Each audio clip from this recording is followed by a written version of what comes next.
গতকাল নেতাজি ইন্ডোর স্টেডিয়ামে বিএলওদের সভায় মুখ্যমন্ত্রী মমতা বন্দ্যোপাধ্যায় আরো বলেন, কেন্দ্রীয় সরকারের অনেক এজেন্সি বিএলও লাগিয়েছে। ভোটের 2 মাস আগে এসআইআর এর মানে সরকার 6 মাস উন্নয়নমূলক কাজ করতে পারবে না। বিজেপি আমাদের সঙ্গে খেলে কিছু করতে পারবে না। কেন্দ্র অনেককে নিয়োগ করেছে, কাকে কাকে নিয়োগ করা হয়েছে খবর রাখুন। তারা কোন বিভাগে কাজ করে, কোথায় থাকে, আমার ডিটেলস চাই। আমি তাদের সহযোগিতা করব, কিন্তু আমার তাদের ডিটেলস চাই।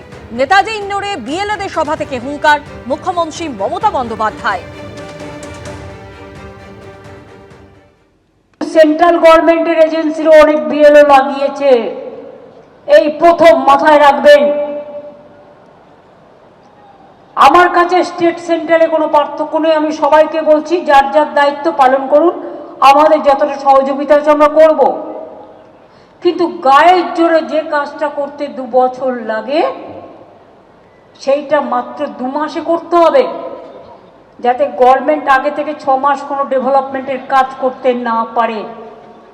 বিজেপি, তুমি আমাদের সাথে কোনো কিছু খেলে পারবে না।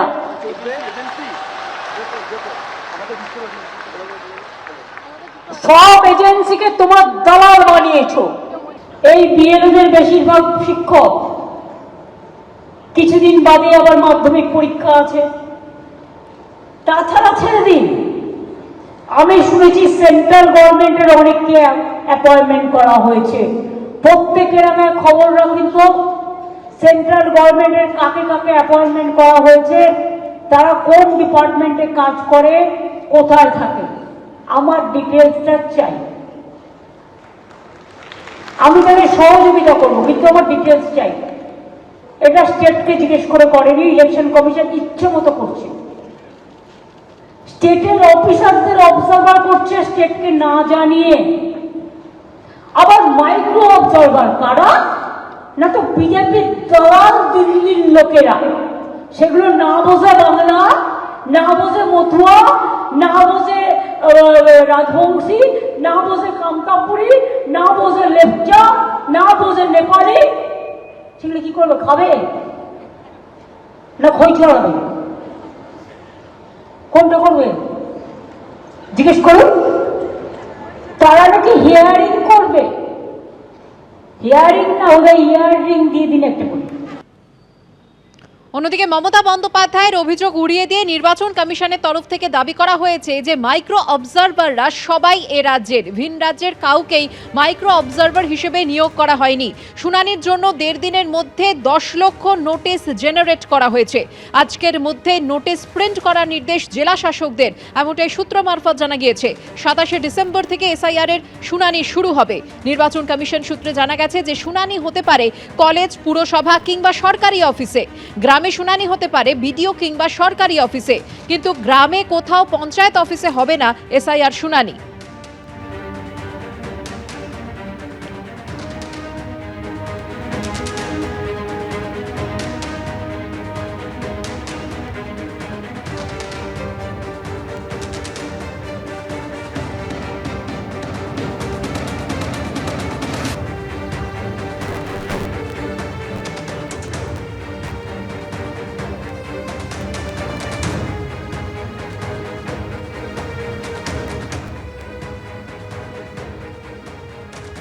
বিরোধী দলনেতা শুভেন্দু অধিকারী তিনি বলছেন, কেন্দ্রীয় সরকারের এর আগে আপনাদের জানিয়েছি যে মুখ্যমন্ত্রী মমতা বন্দ্যোপাধ্যায় তিনি অভিযোগ করেছেন যে কেন্দ্রীয় সরকারের অনেক এজেন্সি যারা বিএলও লাগিয়েছে, কাকে কাকে নিয়োগ করা হয়েছে সে বিষয়ে যাতে খবর রাখা হয়, এমনটাই জানিয়েছিলেন গতকাল মুখ্যমন্ত্রী মমতা বন্দ্যোপাধ্যায়।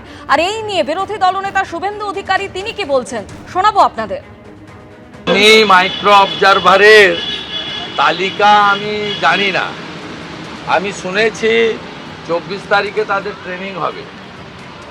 আমি চ্যালেঞ্জ করলাম মমতা ব্যানার্জিকে যে 3000 মাইক্রো অবজারভারের মধ্যে একজনও যদি পশ্চিমবঙ্গের বাইরের রাজ্যে কর্মরত কোনো মাইক্রো অবজারভারের নাম আপনি দেখাতে পারেন, তাহলে আমি ক্ষমা চাইব। আর আপনি যদি দেখাতে না পারেন, আপনাকে ক্ষমা চাইতে হবে। পশ্চিমবঙ্গের কেন্দ্রীয় সরকারি সংস্থা বা আধা কেন্দ্রীয় সংস্কারী সংস্থাতে কর্মরতদের বিষয়ে গাইডলাইন প্রকাশ করেছে ইলেকশন কমিশন। এক্ষেত্রে তারা বাইরের রাজ্যে কর্মরত এই রকম বিষয় মমতা ব্যানার্জিকে কে বলেছে, কোন পুলিশ তাকে বলেছে আমার জানা নেই। আজকে তিনি বিএলএ 2 যারা তৃণমূলের কলকাতা বা গ্রেটার ক্যালকাটা তাদেরকে ডেকে যে মিটিং করেছেন, এতেই বোঝা যাচ্ছে মমতা ব্যানার্জি এসআইআর এর ধাক্কায় বেসামাল। মমতা বন্দ্যোপাধ্যায় যে অভিযোগ তুলেছেন যে কেন্দ্রীয় সরকারি অফিসারদের মাইক্রো অবজারভার হিসেবে নিয়োগ করা হচ্ছে, তা নিয়ে সিপিএম এর কেন্দ্রীয় কমিটির সদস্য সুজন চক্রবর্তীর কি প্রতিক্রিয়া দেখুন। প্রকারান্তরে হয়তো উনি বলতে চাইছেন যে মাইক্রো অবজারভার অথবা যে কেউ যদি রাজ্য সরকারের কর্মী হয় তারা কি সবাই তৃণমূল? যে লোক সরকারের কর্মচারী, যে সরকারি হোক না কেন, তাদেরও কিছু বুদ্ধি বিবেচনা আছে, এটা উনি বুঝতে চান না বলে ওনার ধারণা যারা রাজ্য সরকার সব বুঝি ওনার বসংবদ্ধ হবে, অতএব যারা কেন্দ্র সরকার সব বুঝি বিজেপির বসংবদ্ধ হবে, এটা সত্য নয়। তমলুকের বিজেপি সাংসদ অভিজিৎ গঙ্গোপাধ্যায়ের নামে নিখোঁজ পোস্টার পড়ল নন্দীগ্রামে। অভিজিৎ গঙ্গোপাধ্যায় নিখোঁজ সন্ধান চাই লেখা পোস্টারে ছেয়ে যায় দাউদপুর, ভেকুটিয়া সহ একাধিক এলাকা। তৃণমূল পোস্টার দিয়েছে বলে দাবি করে বিজেপি, অভিযোগ অস্বীকার করেছে তৃণমূল। পোস্টারে পোস্টারে ছয়লাপ এলাকা, দোকানের দরজায় পোস্টার, দেওয়ালে পোস্টার, গাছে পোস্টার। বিজেপি সাংসদ অভিজিৎ গঙ্গোপাধ্যায়ের ছবি দিয়ে পোস্টারে লেখা রয়েছে সন্ধান চাই, সন্ধান চাই। নিচে লেখা নিখোঁজ, তার নিচে লেখা অভিজিৎ গঙ্গোপাধ্যায়। তারপরে প্রশ্ন, সাংসদকে দেখেছেন? তার নিচে আবার লেখা কোনো সহৃদয় ব্যক্তির সন্ধান পেলে নন্দীগ্রামের জনগণের সঙ্গে যোগাযোগ করার জন্য বিশেষভাবে অনুরোধ করা হচ্ছে। শুভেন্দু অধিকারীর গড়ে নিখোঁজ পোস্টার পড়ল তাঁরই দলের সাংসদ অভিজিৎ গঙ্গোপাধ্যায়ের নামে। সোমবার পূর্ব মেদিনীপুরে নন্দীগ্রামে বিভিন্ন এলাকায় একাধিক কর্মসূচিতে হাজির থাকার কথা ছিল তমলুকের বিজেপি সাংসদ অভিজিৎ গঙ্গোপাধ্যায়ের। তার আগেই তার নামে পোস্টারে ছেয়ে যায় দাউদপুর, ভেকুটিয়া সহ একাধিক এলাকা। এদিন ভেকুটিয়া সমবায় সমিতির কর্মসূচিতে যোগ দেন অভিজিৎ গঙ্গোপাধ্যায়। তারপর নন্দীগ্রামের সোনাচূড়া শহীদ মিনারে শহীদ পরিবারের সদস্যদের সঙ্গে দেখা করেন তিনি। নন্দীগ্রাম ব্যবসায়ী সমিতির সদস্যদের সঙ্গে বৈঠক করেন, কথা বলেন বিজেপির বিএলএদের সঙ্গেও। যদি রিভার্স পোস্টার ছাপিয়ে লাগাতে চায় লাগাবে। এমপি উপস্থিত হন, তার লোকাল এরিয়া ডেভেলপমেন্ট ফান্ডের টাকার সদ্ব্যবহার দিয়ে সেটা করা হচ্ছে এবং সেটা নন্দীগ্রামে প্রচুর জায়গায় হচ্ছে। যারা এই নিখোঁজ টিখোঁজ বলছে তাদের ভালো করে চোখ দেখানো না, তারা চোখের ডাক্তারের কাছে চলে যান। তাদের সব গুরুদেবরা আছে, চোখের ডাক্তারের জন্য আমেরিকাতেও যান। পোস্টারের নেপথ্যে তৃণমূলের হাত থাকার অভিযোগ করেছে বিজেপি। তৃণমূল কংগ্রেস আর কতটা নিচে নামবে, এটা একটা দেউলিয়াপনা।